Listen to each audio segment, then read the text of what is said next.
Good morning. Jim Murphy from Grow Forward. I'm here in Local Foods' beautiful space on just north of North Avenue, east of Elston, talking with my good friend Mike Keiser.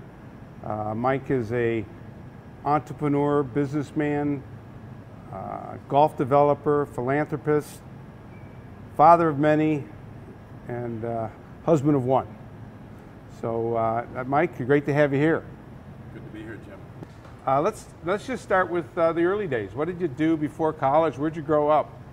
I grew up in the country. My backyard was a 500-acre polo pasture. So we would go out when we were 7, 8 years old and hop on these polo ponies and see who could stay on the horse the longest.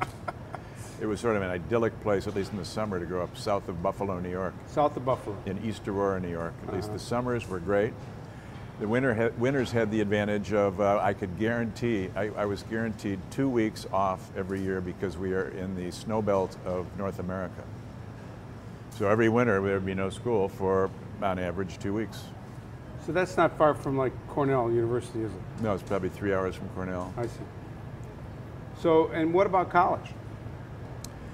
Son of a gun, I got into Amherst College and chose it because none of my classmates were going there, and I thought it would be a nice experience to go to Amherst, Massachusetts.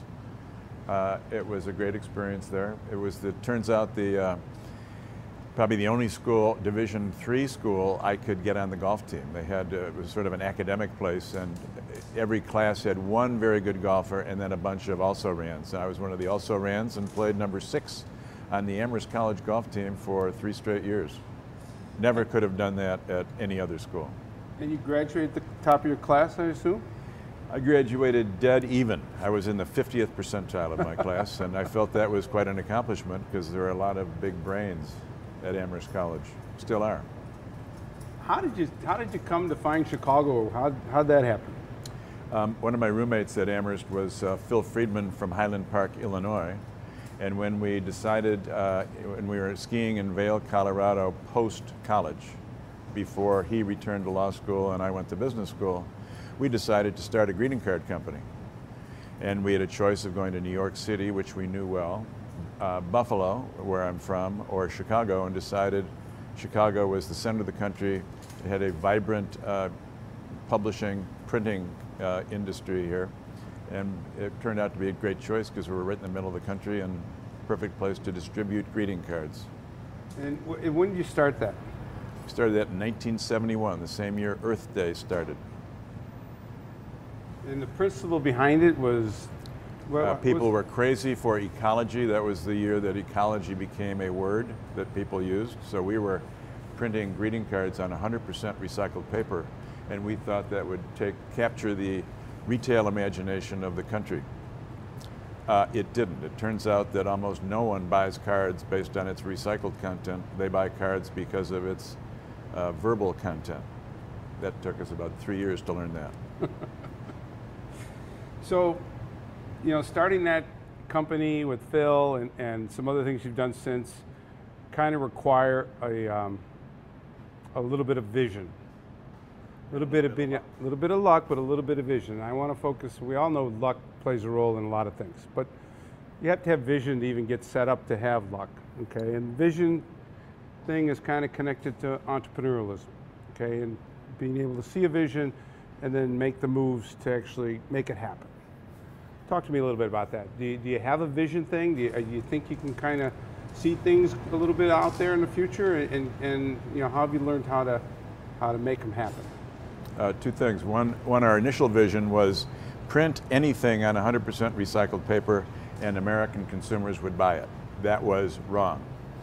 But if the content on the 100% recycled paper was good to very good, that is clever or beautiful and well written, that became the vision that we fulfilled. The initial was too simple, that just the paper would make all the difference.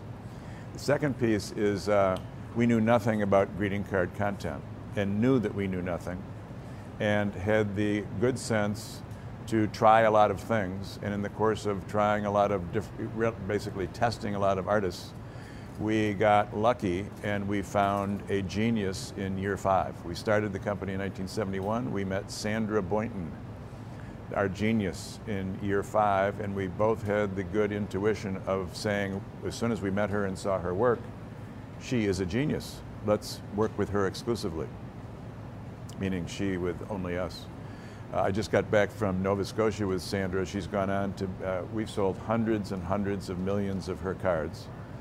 And after we sold the company in 2005, Sandra started doing children's books with song content and has sold 150 million books, earning her $65 million in royalties. Wow. That was our genius. She's still working. We met her when she was a senior at Yale. So our initial vision was amended with her brilliant work, and my conclusion is if you can find a genius, whatever you're doing, you will get a lot farther than if you don't have a genius. But you worked with a lot of artists. Yeah, we worked with hundreds of artists. She was the single best. Mm-hmm. She was a third to a half of our volume, year in and year out. So if we were to talk a little bit about golf in America, what would your top 5 courses be in America? They would be National Golf Links, Pebble Beach, Pine Valley, Oak Mountain number 4, probably Cypress Point number 5. And what about your top 5 outside the United States? Dornick in the Highlands, the old course at St. Andrews, that's 2 from Scotland, Ballybunion, amazing, Royal County Down, also in Northern Ireland, and Port Rush, which is close by. Talk about the Dunes Club and walking and what the vision was there. It's late 80s, as I recall? Mid-80s. Mid-80s. So at that time, I had 3 kids and would steal away to Pine Valley as often as I could. Pine Valley's in Philadelphia. I was living in Chicago. And I would wedge in 2 or 3 one-day trips to Philadelphia and Pine Valley. As I learned every time I played it, all the wonderful ways that it is fabulous. And about that, after probably 4 or 5 years of 2 to 3 trips to Pine Valley, I was stopped on the road in New Buffalo one winter day by Al, the real estate broker, and he said, "Have you heard what's happening to that land across the street?" "No, Al, I haven't." "They're going to turn it into townhome development. They're going to ruin the whole place. You, Mike, could buy it." So he did this in about 3 minutes, just about the way I just said it. I said, "Really? Well, it's too expensive." He said, "No, you can buy it for $250,000. And if you made a cash offer, maybe less." So we made a cash offer of less, I don't remember the exact number, and it was accepted immediately because the townhome developer had a bunch of contingencies on his offer, and mine was just, I'll buy it as is. So now I owned this 60-acre site and gave really no thought to doing anything with it, but my sons and I would play, my kids and I would play wilderness golf. You know, hit it closest to that tree, closest to that dune. And after about 2 to 3 years of that, it struck me that the Dunes Club had the same characteristics, the same undulations as Pine Valley. That it might be big enough to do something, 6 holes, 9 holes. And I got to know Dick Nugent, a golf course architect, and he said, "Yeah, it's if you buy 2 more parcels, we'll have enough for 9 holes." And I said, "Dick, that's good. Do you think, do you know anything about Pine Valley? Because I'd like to do an homage to Pine Valley." And Dick had never been to Pine Valley. I took him there for 2 days. I played golf. He walked with me. And we started shortly thereafter and built the Dunes Club, which feels a lot like Pine Valley. He did a great job. And I didn't have to trek off to Pine Valley anymore. I could play in my backyard with other members. So 10 years after that, you was that about when you discovered the property in Oregon? I discovered the property in Oregon, yes, about 5 years later, 1990, 1989, in that realm. Tell us about that project.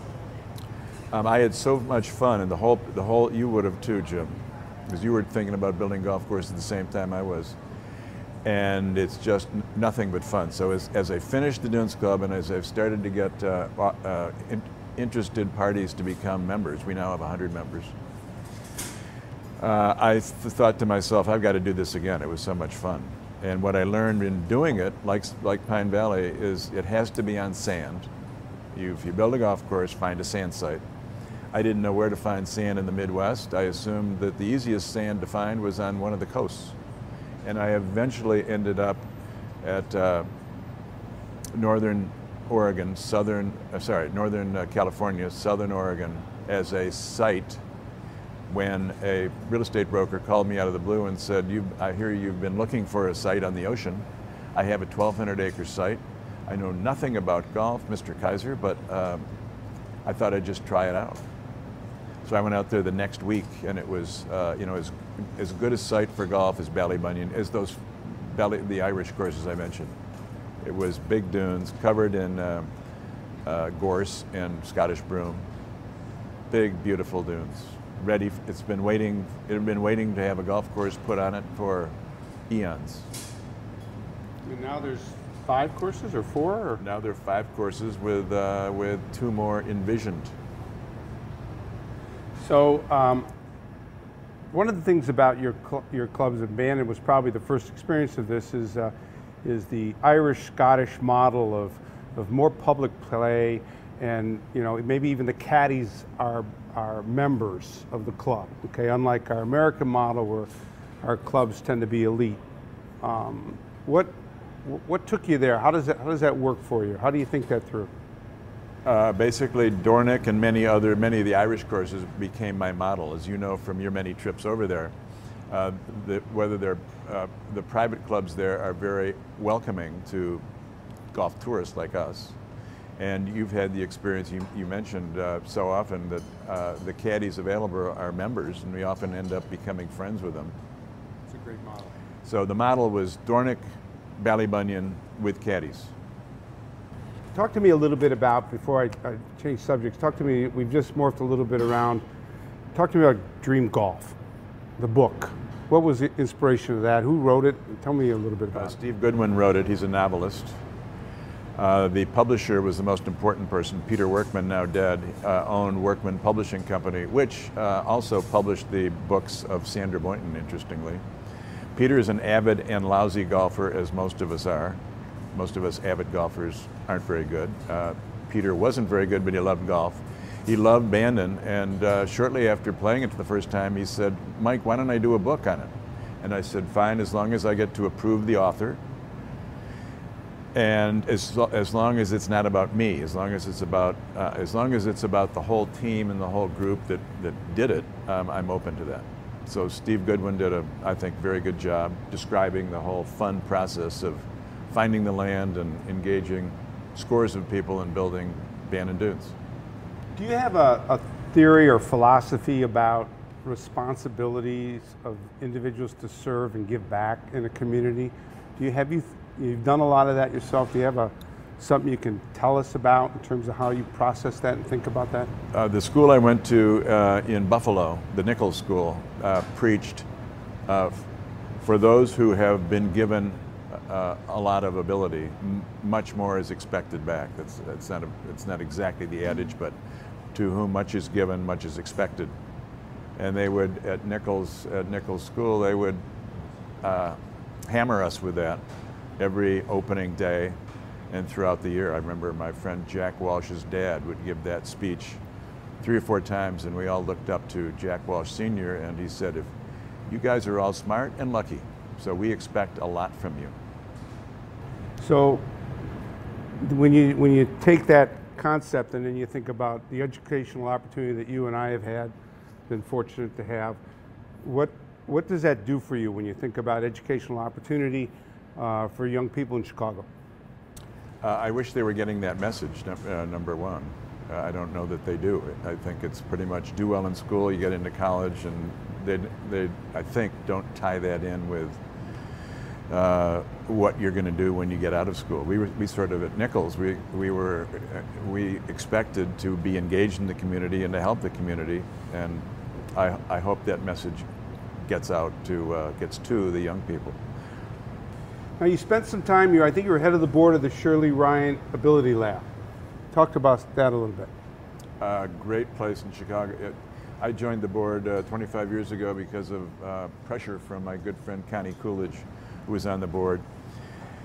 And I found out really after I joined the board, that it was the best physical rehab hospital in the world.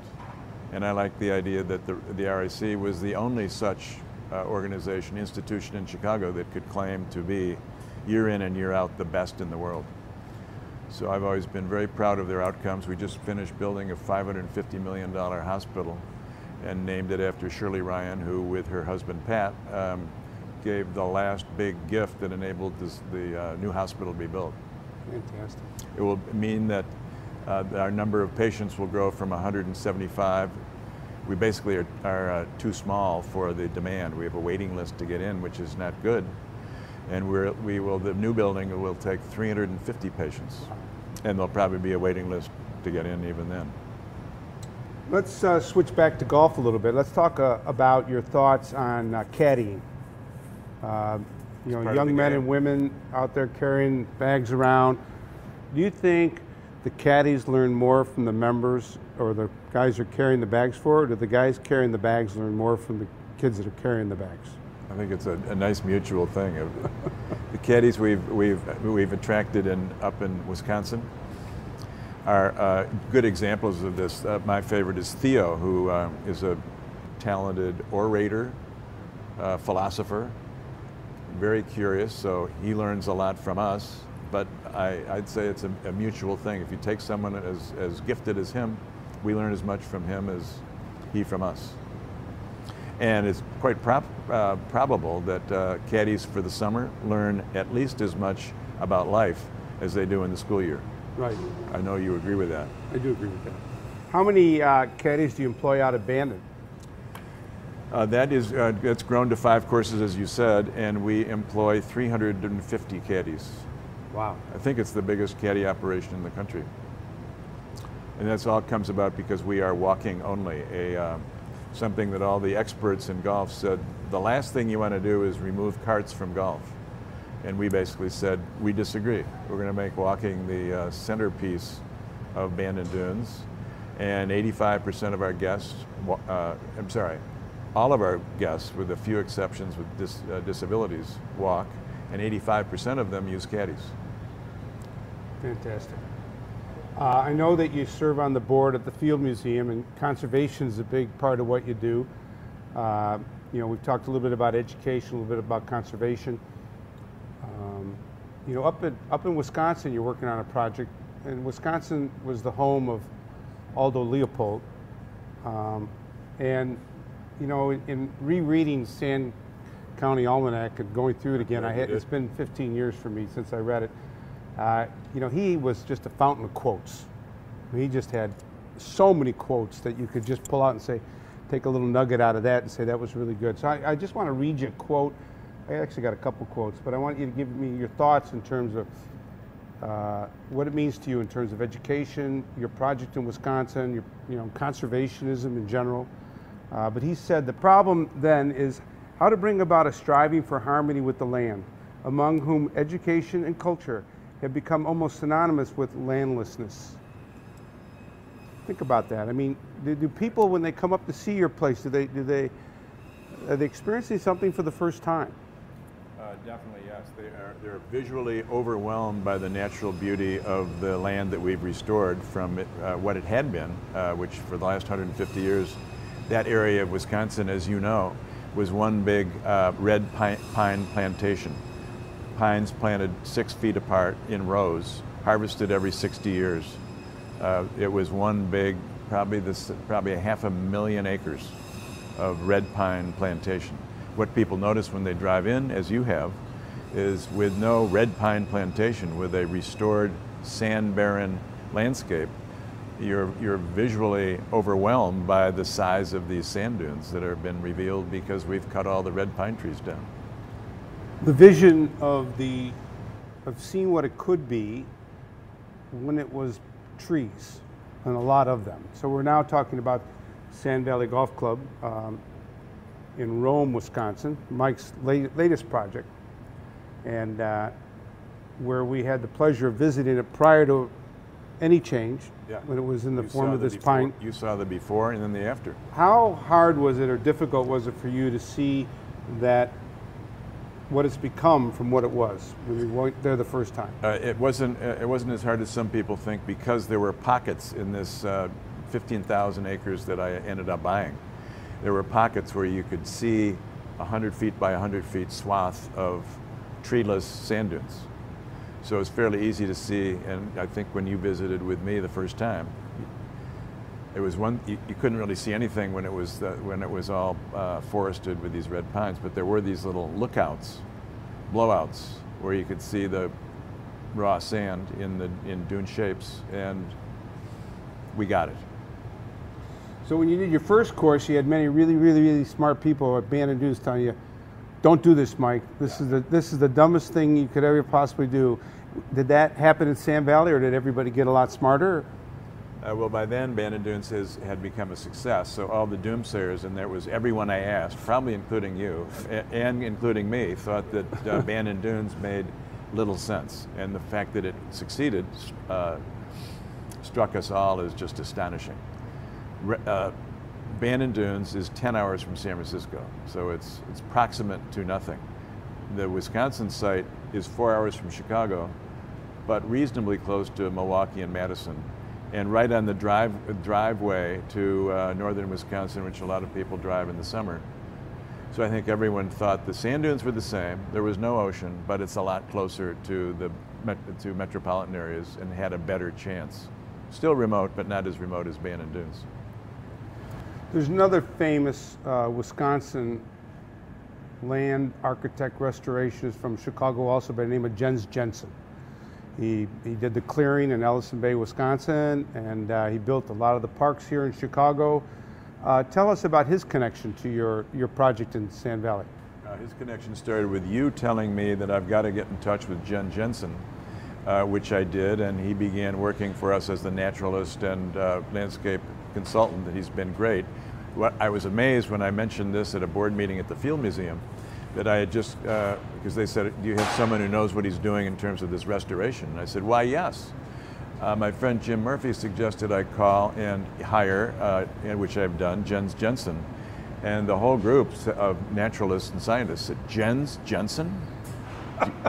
That he is the great-grandson of the famous Jensen, who was the first landscape architect in America. He defined landscape architecture. And young Jens, as you know, because you introduced him to me, knows what he's doing and has a very nice Aldo Leopold-like gentle touch.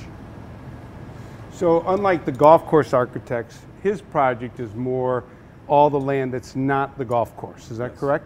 Which is, as you pointed out, the majority of the land is going to be non-golf. It will be a natural, restored, sand-barren landscape. Some of which you see now, we're in our first year of golf. If you go out 10 years, I'll project that we'll have 20 to 50,000 acres restored. So how's the reception been in your first season open for the public? Up at Sand Valley? Crazy good. Yeah? A lot of players coming up? A lot of players. We've been sold out a couple days. The big time in golf, people play most golf in July, August, September. We are delighted with the results we've had in May. We did far better than budget.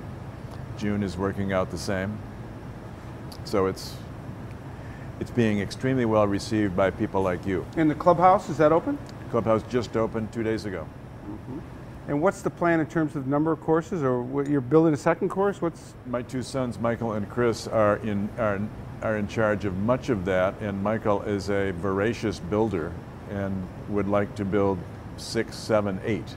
I've counseled him that we want to take it one at a time, and we're finishing the second course right now. It's unusual to open a place with 2 courses.